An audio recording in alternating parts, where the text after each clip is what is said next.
আসসালামু আলাইকুম ওয়া রাহমাতুল্লাহি ওয়া বারাকাতুহু। আলহামদুলিল্লাহ, আল্লাহ তাআলা অনেক শুকরিয়া আদায় করছি যে আল্লাহ তাআলা আমাদের এই শুক্রবারটা পাওয়ার তৌফিক দান করেছেন। আলহামদুলিল্লাহ। আজকে আমি আপনাদেরকে শুক্রবারের 5টা আমলের কথা বলবো ইনশাআল্লাহ। 1 নাম্বার আমল হচ্ছে শুক্রবারে হযরত মুহাম্মদ সাল্লাল্লাহু আলাইহি ওয়াসাল্লামের প্রতি বেশি বেশি দুরূদ পাঠ করা। বৃহস্পতিবার রাত থেকে শুক্রবার রাত পর্যন্ত বেশি বেশি দুরূদের আমল করা।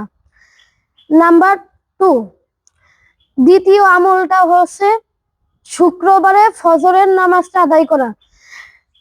জামাতের সহিত প্রত্যেক দিনের ফজরের নামাজটা তো আদায় করতেই হবে বিশেষভাবে।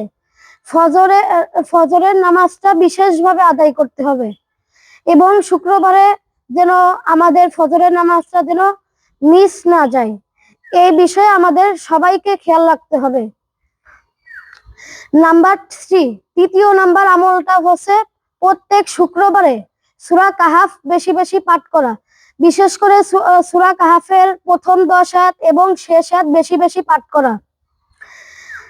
নাম্বার 4, চতুর্থ নাম্বার আমলটি হচ্ছে শুক্রবার ঘুম থেকে দ্রুত উঠে সুন্দরভাবে গোসল করে আতর সুরমা মেখে পরিপাটি হয়ে উত্তম পোশাকটা পরে পায়ে হেঁটে মসজিদে যাওয়া এবং ইমাম সাহেবের কাছে বসা, খুতবা শুনে হেঁটে হেঁটে বাসায় চলে আসা। এটা হচ্ছে চতুর্থ নম্বর আমল।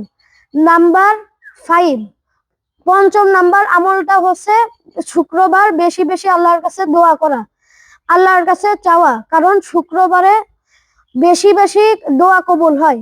সারা সপ্তাহের যত দোয়া আছে, যত দোয়া আপনি করেছেন সারা সপ্তাহ ধরে, সব দোয়াই আল্লাহর কাছে এই শুক্রবারে কবুল হয়।